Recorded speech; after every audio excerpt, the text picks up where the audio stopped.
on the Joint Plans Joburg West Committee, and has been getting involved. So thank you very much for joining us. And then Julia Walcott, where are you, Julia? Yeah, I don't represent anyone there. Okay, no, my guess. But Julia comes from the Upper Houghton Residents Association and lives in the most wonderful Leaf House in St. Paul's Road. So is very interested in the connections. So certainly I see this workshop as an opportunity to make connections and to get you thinking about heritage and what you can do in this area to promote heritage. I had a desperate email from somebody in Rossmore a few months ago, and it absolutely incensed me because this man was telling me about all the problems of a large property being demolished and a 6-story student housing being put up to change the character of the street. What incensed me was his use in his email of, oh, well, we turn to you because we see heritage as the last resort. And that infuriated me. Because, as I see it, heritage really ought to be the starting point. And we really ought to be valuing what we have and what we're surrounded by. So, to start with the advertorial side, I am from the Johannesburg Heritage Foundation. We've been around now for about how many years? 32 years. 32 years, but with a different name. It all grew out of the Parktown and Westcliff Heritage Trust.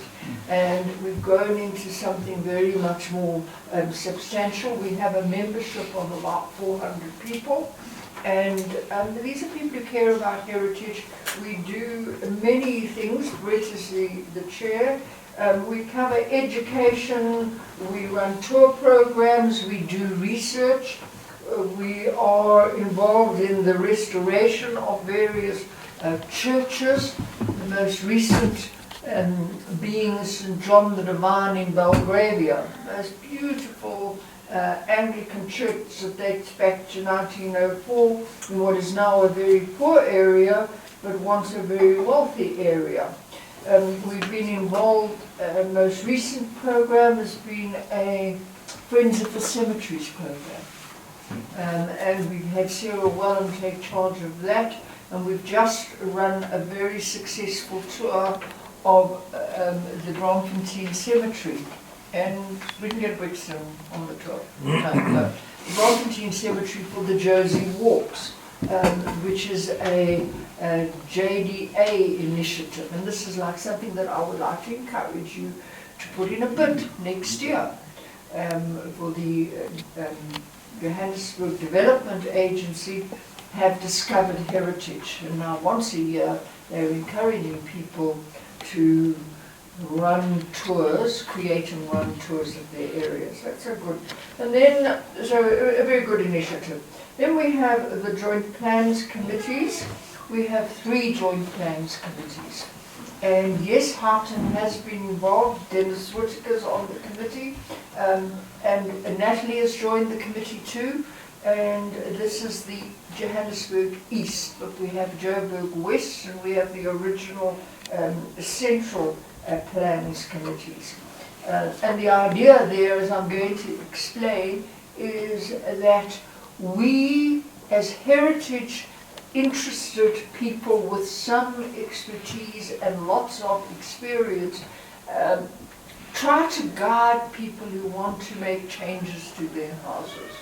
And we try to work with the Provincial Heritage Association. Say it for me. The Provincial Heritage Resources Authority of Gauteng. Prague. Just say Prague. Prague. Doesn't come easy. And then we have a Blue Plaques program. We put up blue plaques on heritage-worthy houses.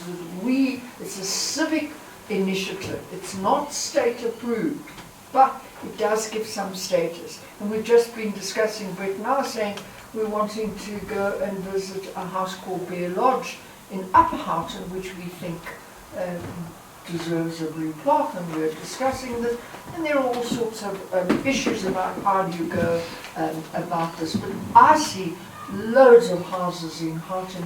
I don't think you have any blue plaques. I think we There's have in one. Second. Yes, Second Avenue. You have one In in Second Lower Avenue. Houghton. Silver Pines, isn't that so? Yeah, I think it's. Yeah, that's the one. Yes. And there should be more. We've got Nurture that was on 2 acres, and that, why you say no? Yeah, it should. It doesn't- should. We've doesn't been have- saying since when we were with Herbert Prince, it should have a plaque. It's magnificent. It's But caped of up. course they've now And subdivided they've- into yes. about 4 or 5.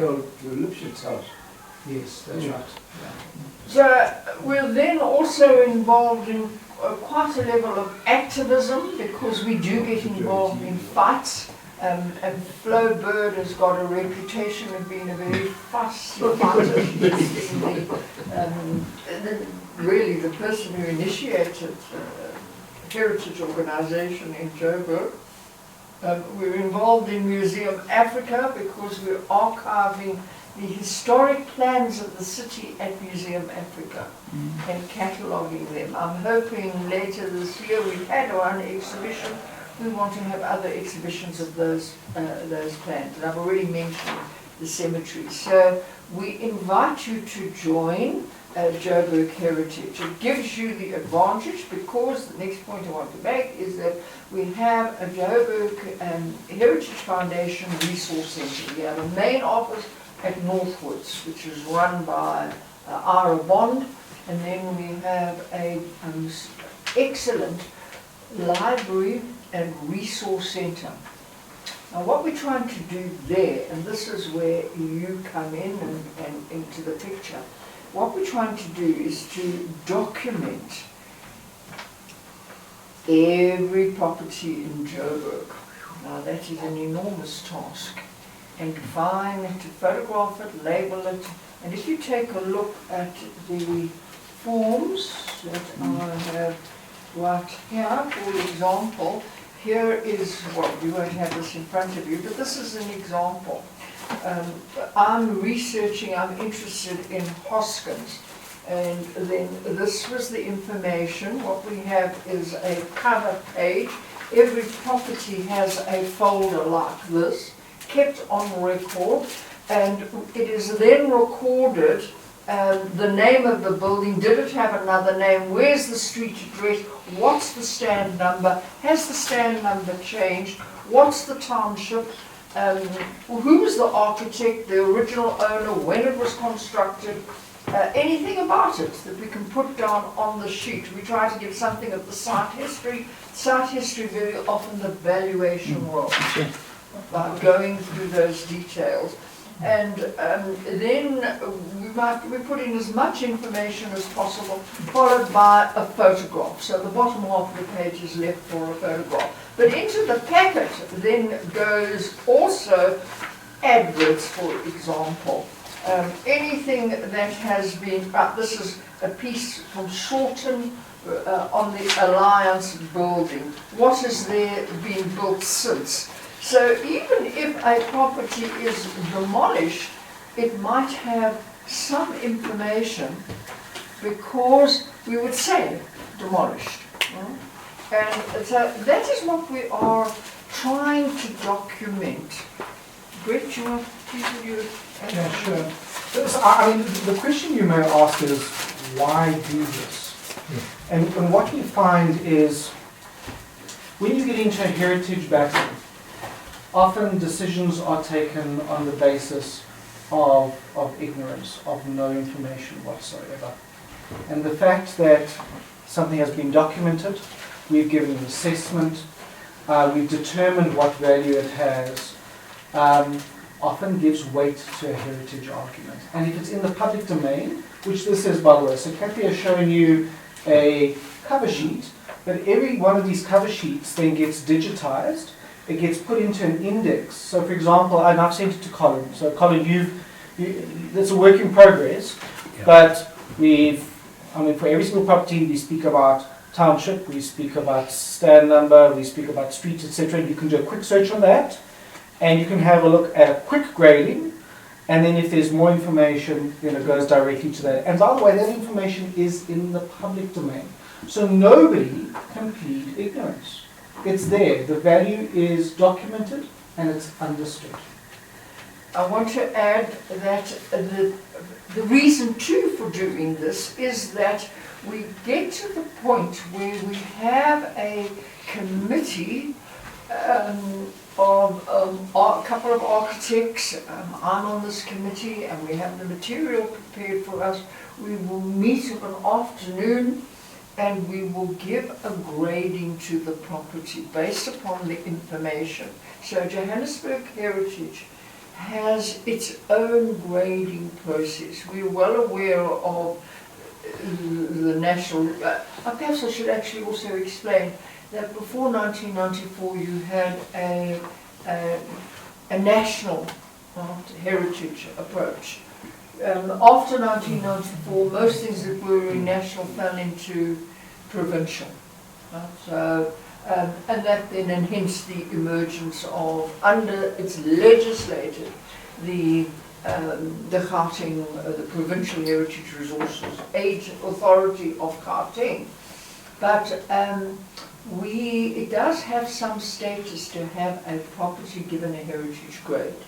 But this doesn't mean to say, because, right, theoretically, or not even theoretically, in law, every property older than 60 years old has potential heritage value.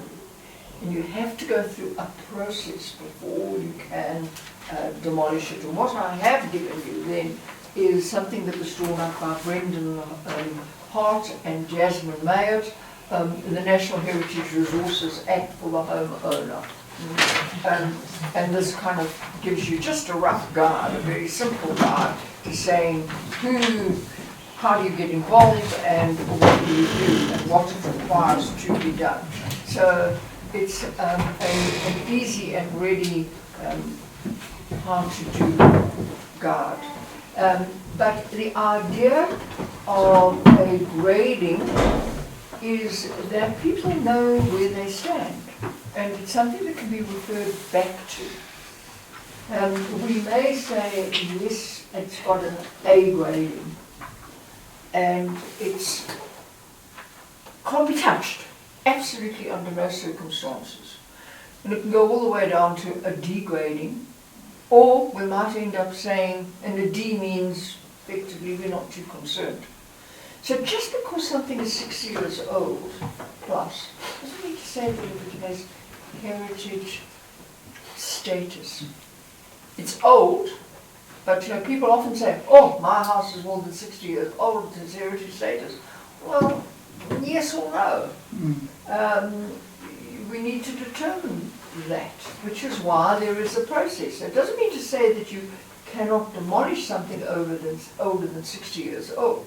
You have to go through a process. And of course, you're less likely to get, we would appear before a Prague or put in a process to Prague, and that is why we have the Plans Committee working, because now Prague is taking note of the Plans Committees, the grading process. We're beginning to establish a status. We might turn around and say, got no value at all. Now, Brett, do you want to carry on? Well, I just thought it might be useful to make a distinction between what the Prague does and should do and what we do. So in fact, the provincial heritage authorities are required by law. The LHRA says that the PRA should perform a grading. They need to go and do a survey and determine what heritage resources are within their area of scope, and they are supposed to determine which of those heritage resources are important and what the appropriate actions can be taken. Unfortunately, as with so many sections of government, the PRA is dysfunctional. So we've determined that they've got a budget of something like 1.3 million rand a year. And you try to run anything with 1.3 million rand a year. The JHF earns about R1 million a year, and we spend about R1 million a year. So, and we're a volunteer-led organisation. So you can understand that it's underfunded, and it doesn't have a great many skills on its committee. So, and I stand to be corrected here, the Section 34 committee has got one heritage architect. The Section 38 committee, I don't think, has a heritage practitioner on it. So you have an organisation that's being run by people who've been deployed to posts and effectively have taken no action over a period of time. And in the vacuum that has been created, the work of the JHF has become more important. In fact, that's the reason why Parktown and Westcliff became the JHF. Because Parktown and Westcliff was commenting on applications within the city and in other suburbs, and the PRA was saying, you don't have jurisdiction over here. And as a result of that, a decision was made to change the name to Joburg Heritage Foundation, so that there could be no vagueness about what we cover and what we don't. Effectively, what we have seen is the opinions of the Joint Plans Committee make a huge deal of difference. You know, they matter, they have gravity. Certainly, the PRA very seldom contradicts the opinion of one of the Joint Plans Committees. And what we have found is areas that are covered by the JPCs have a better chance of protecting the heritage. So to some extent what the JHF has done has stepped into the vacuum of a heritage resource for Johannesburg at least, not for the province, but for Johannesburg. Yeah, our focus is very much on Johannesburg. We can't go beyond that. Then I should add that within our resource centre, apart from keeping these cabinets of data sheets and files, we have a digitisation program, which Brett has referred to. We're digitising everything. We had 500,000 from the lottery, which soon disappeared. It didn't take us that far, because we realised that there is paper can be burnt. So we want everything electronic and move beyond that. And then we have an excellent small Johannesburg library, and our members may use the library. An advantage of membership is that access. If it's outsiders, and we get all sorts of requests for information, outsiders approach us for information, we charge 500 rand, just gone up, to undertake a piece of research. And people approach us for all sorts of reasons. There's a lot of genealogical research that goes on. A lot of students, we actually treat students, get a better fee. But students are now making use of from the School of Architecture, they make use of it. My own work, I work between the Johannesburg Heritage Foundation Library. There is also, we have a very good architecture archive at Wits. It's a small one, but we have, Paul and I have been involved in building this up. We try to persuade architects to give us their material. And we have the Clive Chipkin archive there, because Clive Chipkin's great books, Clive Chipkin's great books, Johannesburg Style and Johannesburg Transition, he actually built up a remarkable amount of information. That's all now bits. And you know, again, it's a matter of approaching the department should anybody wish to use that information. There is also the Wits Historical Papers, which is the principal archive of the university. And then I should add that there is also a university archive, so that if an architect was on the staff of Wits, his papers more likely to be in the university archive. So you have to know your way around what is in different archives. For example, Gordon Leith's wartime diary is in the Wits historical papers. That's the First World War diary. So, and you know, unless you know that, you won't know it. So that's what we work on. Now, to tackle Houghton and where I see the opportunities for Houghton. you people asked me to deliver a lecture on the background of Harper, which I was very pleased to do and research. And what I found was when I went into the Joburg Heritage Resources Library was that there was indeed a survey of buildings of Lower Houghton done for the National Monuments Council, Johannesburg Liaison Committee, October 91. And I've given you a copy of this. And this lists the properties of Lower Houghton and is a useful database in itself because it gives a stand number and an address, a building type, a date, and then who was the architect. Now, from 1991, well, we're looking at nearly 30 years, and the difficulty is that you face massive demolition. So this becomes a very good starting point to identify what is there. But I can't do it all. I can't, it involves you people need to work with us to actually work out what is there. But it's an incredibly useful starting point. And then, of course, for example, I was astounded. I started getting interested in, how did it come about?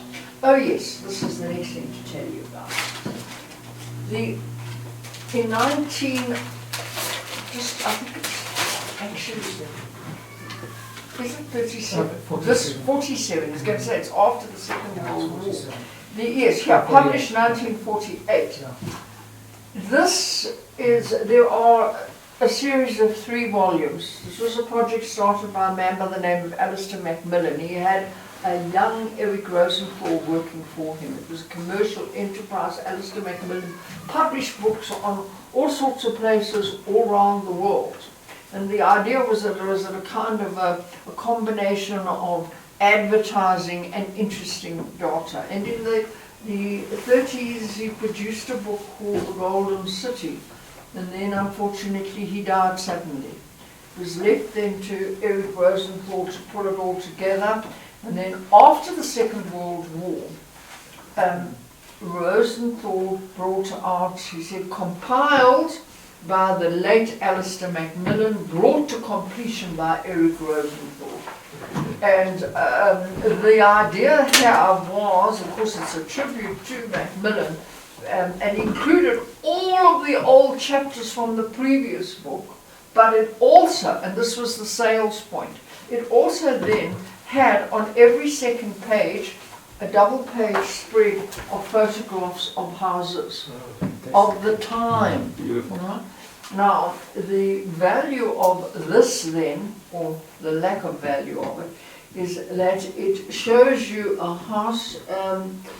We found one, for example. This one is Ilovo, a Melrose residence, a Sandown residence here, a home of Lower Houghton. And it's a, what does that say there, Beryl, a Mr. and Mrs. Beryl, or it just says a home in Lower Houghton. Now where it is, we have no idea. Matter of going through this and trying to recognize properties that may or may not be there. What we have done, this is, please make a note of this. We have also tied up with the website called Artifacts, which has artifacts, A-R-T-E, not I-F-A-C-T-S. And Artifacts is an architectural database that is extremely useful, put together by the University of Pretoria. And it's trying to compile information about properties. I've contributed to their bibliographies, everything to do with architecture. Architects and what they built historically.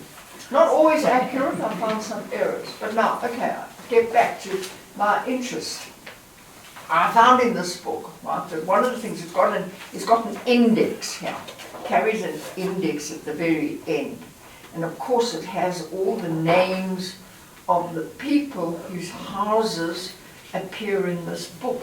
Well, the intention was to sell the book to those people. That was clearly the objective here. Here you are, this is the index. So you can go all the way through from Michaelis, Mayer, Minnow, Mumford, Moore, Morrison, Mosenthal, Moser, and so on. Now, I thought, now how am I going to marry the houses to this book?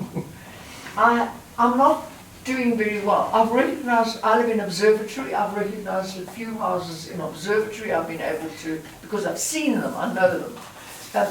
But I need your help. Can I make a suggestion? Yes. Yes. So this is 1948. Why don't we go have a look at the valuation rolls of 1948? Yes. Which are listed per suburb. We've got to work Per through suburb. the valuation rolls. But it will give you the surname of the owner.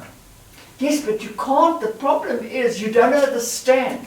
But it doesn't matter, because you've got a, so we have a surname of an owner, so Mosenthal. Yeah. We would How go, would we find Mosenthal? we'd go look at Lower Houghton and we'd look for all the Mosenthals and then identify those properties. But it doesn't run at Rand stand. The valuation rolls run stand number. But it doesn't matter. Because You it's think about, it's enough, it's it's about not- 3 pages. That's all. Okay, You you just think have to go you through can it. do it. Okay. Yeah. What I did try to do, I tried to go onto the who's who.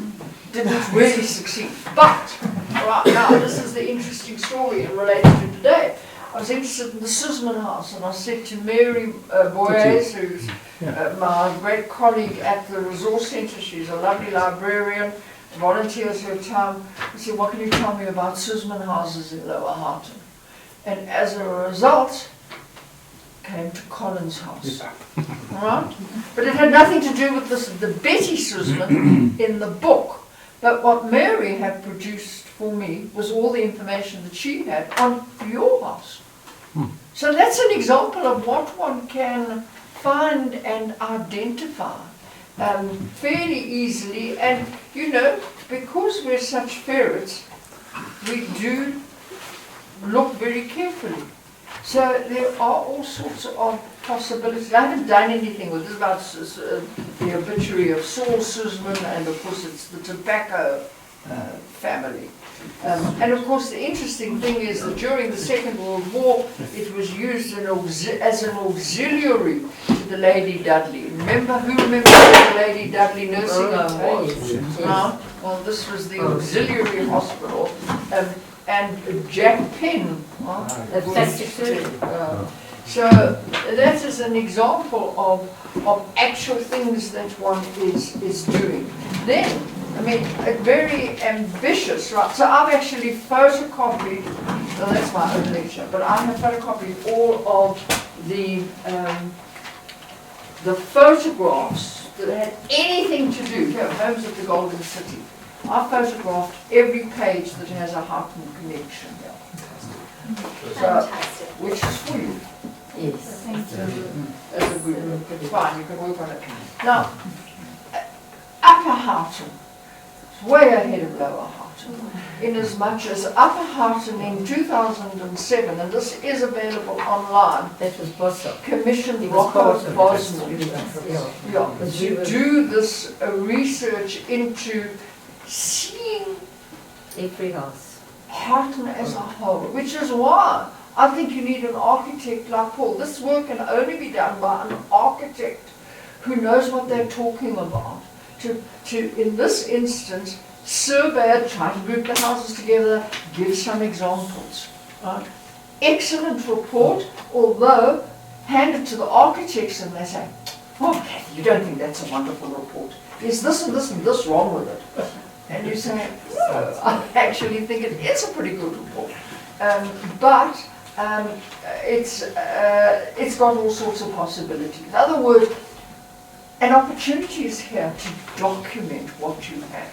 That's what I'm saying. Between the three things I've told you about, there's an opportunity to document. But it has to be driven by the people in the suburbs. Because you are terribly under threat. And I think this is still an excellent report. And remember, Houghton is now declared, it's a heritage and educational precinct, Julia. Of the Upper House. Yes, Upper Houghton. Yeah, I think so, but I don't know how official that is. Yeah, it has a relation between the compilation of the report and the submission of the report. And the new requirement is that you now get sign-off of the heritage status from every single one of the owners.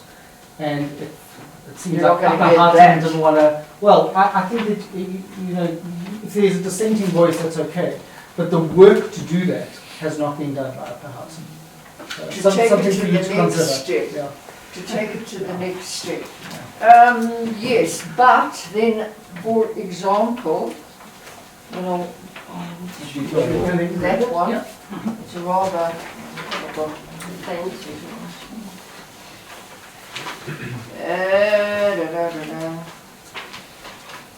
Yeah, we have done, incidentally, we've now prepared for you your upper Harton, your lower Harton dot blanks. This is the blanks that need to be then filled in and worked with. Now, to me, the starting point would be, if you're given, say, give each person 10 or 20 and so on or whatever, and address it has to be organised systematically, somebody needs to take charge, would be to go and look at what is already there in the resource centre. Yeah, so And cross the starting point could also be perhaps whoever is here who lives in Harton, see what they know about their own home. That's the other And side of do it. their Because you're going first to do have their to, own home. And how many have gone into the history? it I mean, means, our house has had two owners, Judge Schreiner and us. And Judge Schreiner is famous that's with right. the lawyers. Yes. And that's, you know. Yes. So we could start. I mean, with your everybody house has could got- start, and then that we could go to the neighbour or whatever. Yes, yes, yes. But to actually break it up into streets, break it up Yes, into, yes. so that, but I mean, you've got a huge area. So you're going to have to think about how best to actually get going. An example, Andre Marais, who lives in Upper Harton, his house is called Cookfontein. And I'm afraid at this point my printer ran out of ink. But what Andre did was draw up a big poster of the history of his house. His house has a blue plaque in Upper Harton. That doesn't. It does? That doesn't. Well, then he's invented the blue No, plaque. so here's what we have. So Okay? Upper Hutton has done a great job with this. On the back of the Bosman study, research has been done on houses. I mean, what Andre has done is nothing short of miraculous over here. He's shown you how the house has changed over a period of time and gone into the social history. What this has done is it's made heritage visible. And a couple of years ago, Upper Houghton used to run heritage, well, their own heritage weekend. You used to be able to walk from house to house and have a look at the gardens. And I mean, I'm sure a lot of you went to those. So the history is known. What Upper Houghton doesn't have is blue plaques. And we've been trying to encourage Upper Houghton residents to invest in blue plaques. Now, Angela Russell has approached us with Bear Lodge, and perhaps that will be the first, but there are many houses. Can I tell you a negative about it that we've found when we've been involved with the heritage in Harton? People are nervous of the blue plaque. Why? The people don't want to buy the house because they won't be able to do any alterations. This is what they claim. So I guess this is what you have to because figure sometimes they out. come to a house, Yeah, and Giles and my daughter's an architect and Yes. works a lot in West Littlewood, yeah. and it becomes so painful Yeah. about really, really ridiculous things. And I know we've been involved with Flowbird. So there's got to be a balance. Because now people say, no, I don't want that on my property, because when I want to sell the house. But there's gonna can be I a give you an problem. opinion though? And this is what Lower Houston has to figure out for itself. Are you a development-friendly suburb, or are you a suburb that wants to control development within certain parameters? And you've got to figure this out for yourself, because heritage ultimately is yours. It's your heritage, not my heritage. I don't live here. Okay. And you have to make those decisions. And your Lower Houghton committee needs to figure out what's important to it. Now, of course, you're going to have people who make statements like, I'm scared to buy, Yeah. but that's ignorance. Mm. Because It is we know ignorance. that actually that blue plaque it's public recognition of heritage. It's wonderful in terms of creating pride in a suburb, but in terms of legislation, it holds no value. It's the LHRA that holds value, and the PRA has to go through a process. What we are preventing, though, potentially with the blue clock, is a developer going in there and buying a house and ignoring heritage value, because often they can see there's heritage value. Okay, they buy it, so many. and then they go in quickly and make those changes. Okay, so And for also example, demolish yes. over weekends. So for example, as an owner of a property, you don't have to get any permission to cut down trees if you haven't made any, if you don't have an intention to develop. So I can go in, purchase a property, fell all the trees on the property, Which they do. and then engage an architect, etc., and now you've lost your context. So what you need to think about as a suburb is, are there mechanisms like blue clocks that can help you just get a little bit ahead in this battle? But it's a decision that you have to make as a suburb. We can't do it for you. And I suppose the more we have, the more they Look. tread very carefully about wanting Yeah, to demolish. look, the consequence of a blue plaque is that it actually makes it, from a heritage perspective, it makes an area very interesting.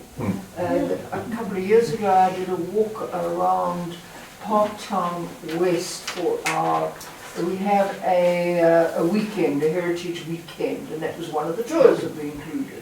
Now, we really walked from blue plaque to blue plaque, pointing out Denise Waits lived here, Colonel so-and-so lived there, and he got killed in the Boer War, and some people are very proud of the fact in Parktown West, and say, I earned a blue plaque. And that's what you want people to, you want to engender a sense of pride in the properties. But that requires a lot of work in talking up heritage. And can I add one more thing to Please, that? please, Gretchen. I think ultimately the outcome of a heritage survey is not to prevent development. Yes. It's about how do you determine what should be kept intact. Now, what's really, really important over here? Is it a house? Is it a streetscape? Is it a little area where you have a concentration of heritage? Then you might find other areas of the suburb have no heritage value whatsoever. And you're able to move the development pressures there, as opposed to just having a laissez-faire free-for-all. So at the moment, for example, you've got Gautrain over there, Rosebank over there. You've got Oxford Road, which has lost its character, sadly. So Oxford Road, I think, is gone, I'll be honest. So you're going to have development on Oxford Road. The question is, how do you contain that development to a natural corridor? And how do you make that corridor relate to the rest of the suburb in a way that retains the graciousness, the beauty of the suburb, but make sure that you don't stop development? Because stopping development, by the way, is terrible for heritage too. The worst thing you can do is have no development. Yeah, I think that, but sometimes we put in our best efforts and then we lose a fight. A couple of years ago, house on 11th, beautiful home, but it had been severely altered on the inside by an architectural practice that had removed what was upstairs and turned it into open plan.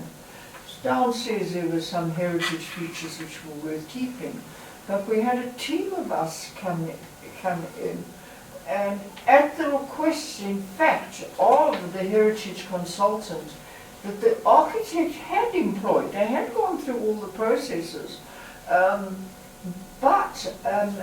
we then came up with a report, and we advised that the townhouses should be developed around this, on your half an acre, and we particularly were keen to see fine old trees saved. We did a report, we took photographs, we put a lot of professional energy into it. What happened was that the new young developer somehow got permission to demolish everything, felled every single tree, and it's a bunch of ugly, ugly maximum number Mm. units that have gone up on this That's property happening on a all year. the time. We've had so many. And the trouble is that frag they don't have any teeth. And that a lot of times they're just not concerned anyway. I mean, we've had houses demolished over the weekend. We've had frag put a stop to development. It's meaningless. I think we've got to find another method to protect these houses because frag, either they're through incompetence or a lack of care, But they do nothing. this is true. It's actually, and I can also see it from the point of view of the particular owner. I am, my friend has a house and I became involved in her. I've known this house for 40 years. We both bought houses when we were young. And it's a wonderful home in 4th Avenue. And 32 4th Avenue, and she kind of was always aware, kind of we discussed the fact that this was an arts and crafts house, and I always admired her house when she came to be building a wall on the street. Adrian built a suitable wall in arts and crafts style. But come last year, she finally decided to sell. And it was only at that point, after she'd sold, that she got out the plans and we discovered that it actually was a Robert Howden house. And sold to a developer who has every intention of demolishing it. Now, for the sake of history, she asked me to write a history of her house, but then didn't want me to take the next step of taking it further. Now, you're in it's kind of personal connection, so how much can you do? But the house had been sold with a developer who said, when she said to him, oh, but this house has heritage value, oh, don't worry, we'll have a little accident. The bulldozer will reverse and make the house unsafe. And it'll get a demolition order. So that is the kind of thing that happens, and you're left with a heritage report that actually goes into the file, and it's so that's a bit depressing. What else do I need to tell you? I think.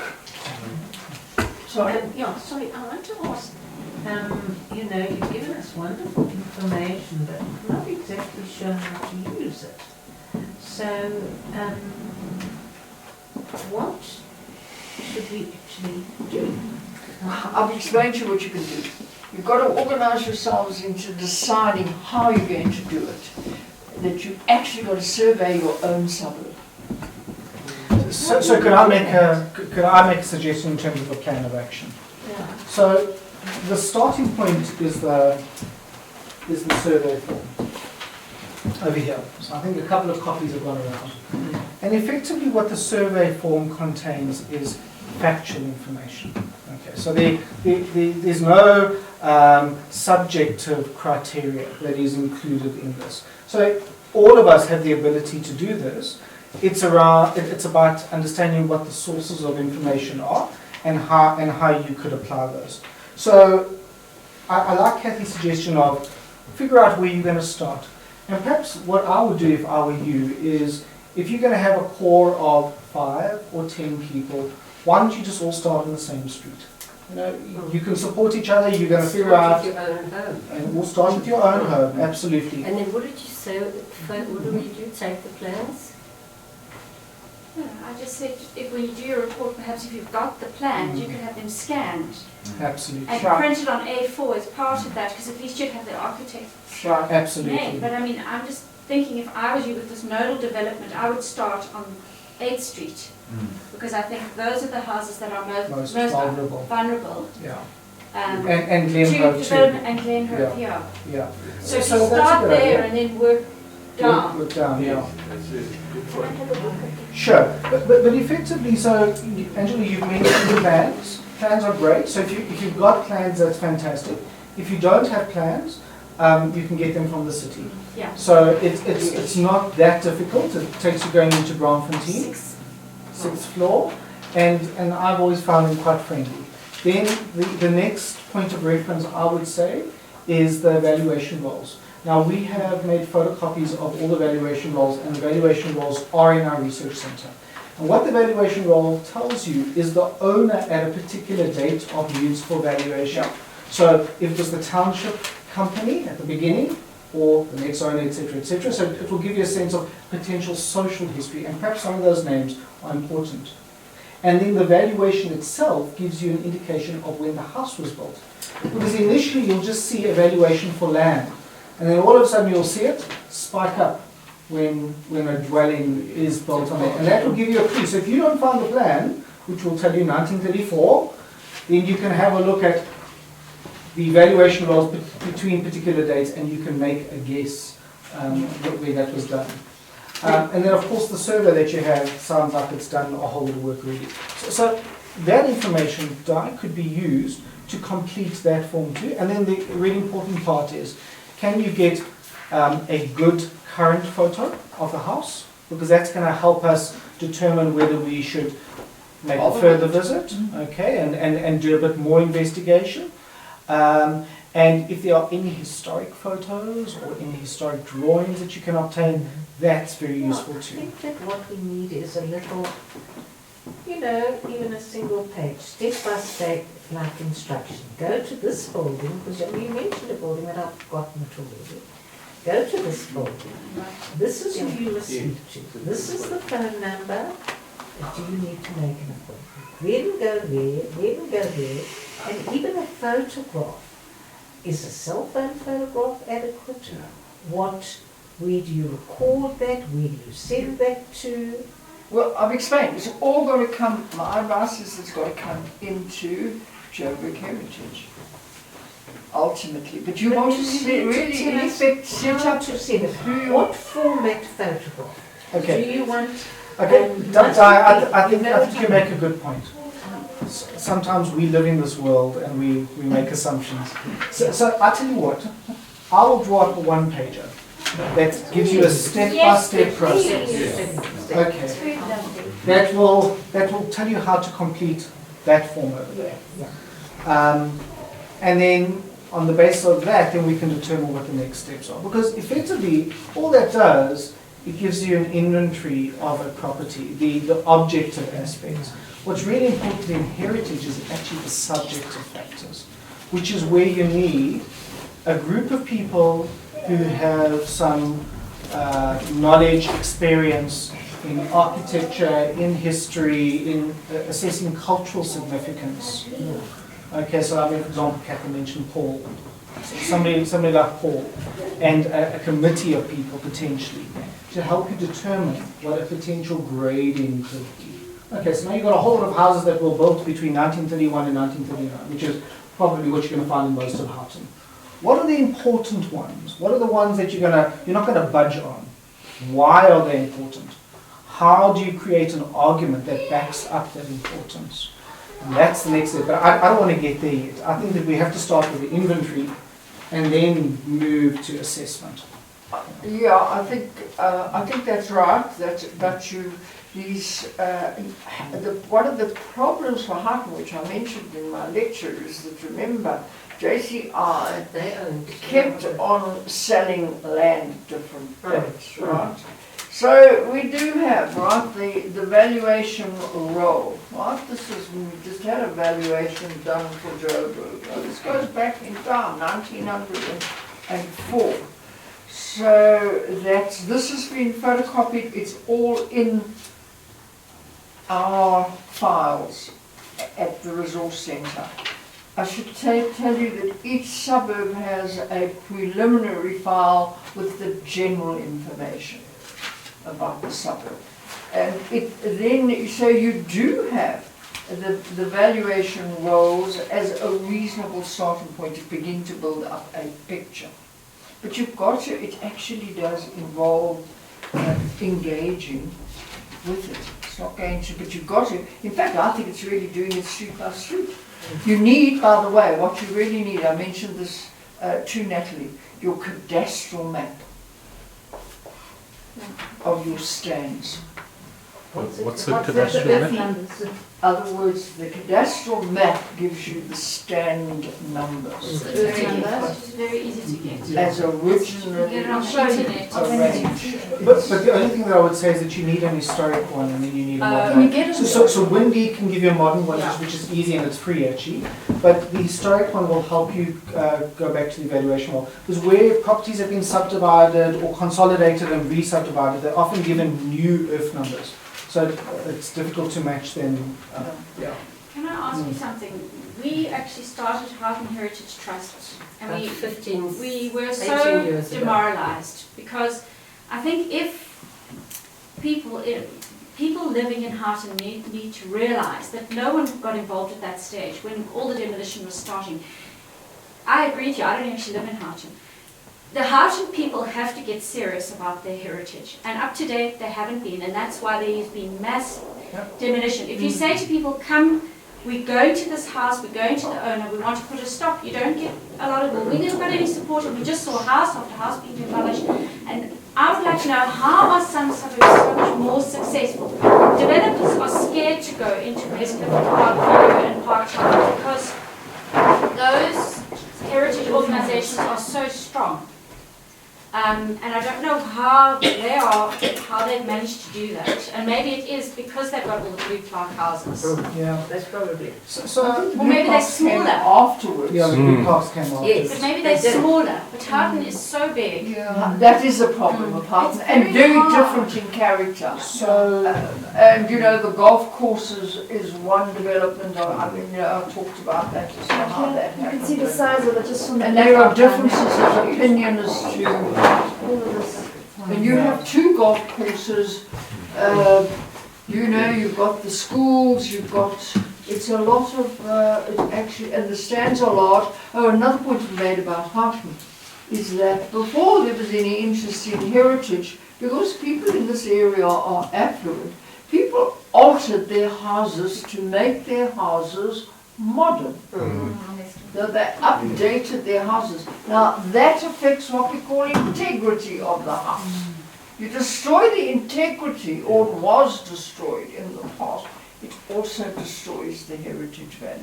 But could I give you an opinion? So I think you're right. I think one of Houghton's challenges is that it is not homogeneous.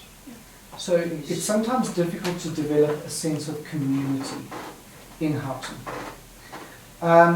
Let me give you my Look at the demographics of this group, for example. sure, which they don't represent the demographics of Houghton. Yeah. Sunday morning, it's like Yes. Dubai. Yes, You know. but Yeah, let it's true. me give you an example of what can be achieved. So I stay in a neighbouring area. I stay in the Gardens, and the Gardens, Norwood, Orchards, that area has also had massive development. I mean, Norwood has completely changed its character. But actually, there are still things to celebrate and to protect. And how do you tell a story around that?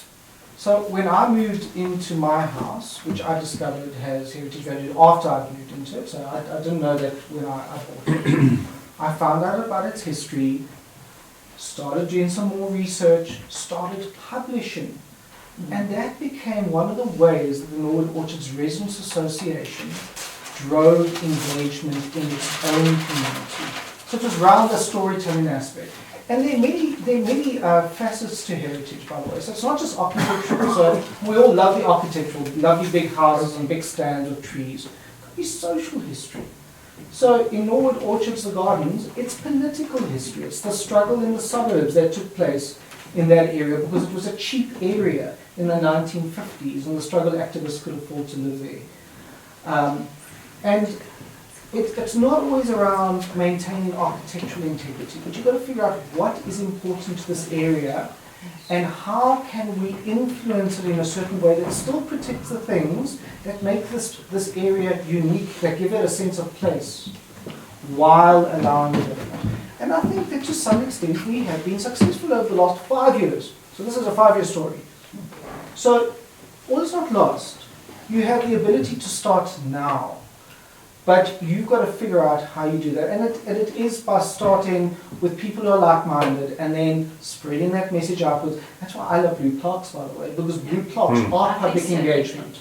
So my house has a blue plaque that came afterwards. And what I love is, so my garden's permeable. I don't have a high wall. I have a rickety palisade fence that is filled with creepers. And then I've got a gate that deliberately allows you to look to the front door because I wanted people to do that. And there's a blue plaque there. And I'll sit in the house and the dogs will bark and I'll know somebody's there. Read in the blue plaque. People walk through the suburbs, read in the blue plaques. And then we've created heritage routes where you can walk from here to here to here and you can read the blue plaques. And even where there are houses where there are no blue plaques, there's still a story attached to it. You have the ability to do that. Nothing's stopping you. Okay. I wanted to add with the blue plaques, it's not just about architecture. It could be about an event or a person or a history. Right? I'm going to give you, this was the most unusual Christmas gift that I was ever given, the end of 2017. My friend Peter Digby arrived for lunch with this as his Christmas present. It's a newspaper cutting, and it's from the Star, 9th of November 1965. Fine old stone in a new wall. And this is the story of Mr. Lobel and his family, with photographs of the wall that Mr. Lobel built, taking old stone from LHRA Road when the motorway was put through. That was the first of Joburg's motorways. And he then stopped, got this. This is my old mine stone. We're going to pass this house on our route. Now, and this then is the story of his wife, how he loves building. It then sparked off my interest. A couple of days after Christmas, I phoned Peter. I said, come, let's go and look for that wall. And we came to Houghton and we looked for the wall and we duly found it. Only to be very disappointed, as you will see. Much lower, some idiots have come in between and done other things instead of keeping this magnificent wall. In any event, I researched the Lobel family, I researched the background to this. I wrote an article and put it onto the Heritage Portal. Now the Heritage Portal has nothing to do with Johannesburg Heritage Foundation, but it's another heritage node, right, for the whole country, run by James Ball. So if you write stories, you've got it immediately goes out to the world, and one can identify. What happened one afternoon? I get a phone call from a man in New York. Who is he? But he's one of these boys. The young son, then a young son of this gentleman Lobel. And his name was Barney Lobel, son. This was David Lobel. And the family had immigrated. And his mother was still alive. And he told me about what had happened to the family since. And there's an amazing, incredible bit of social history. So I want to emphasize this point about social history that comes through when you start researching. As a result of this workshop, we had somebody send an email that then came through to me saying, my grandparents lived on Houghton Drive. I see you having a workshop. Sorry I can't come, but get hold of me. I've got photograph albums to show you.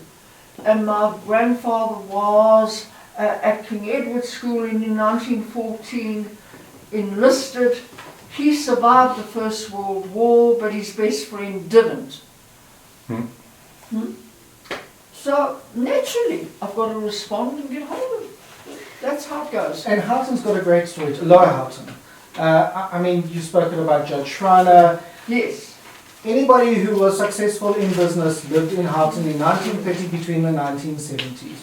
You just need to figure out who they were, what their story was, what their legacy is, write it down. There is a story to be told, it just hasn't been done yet.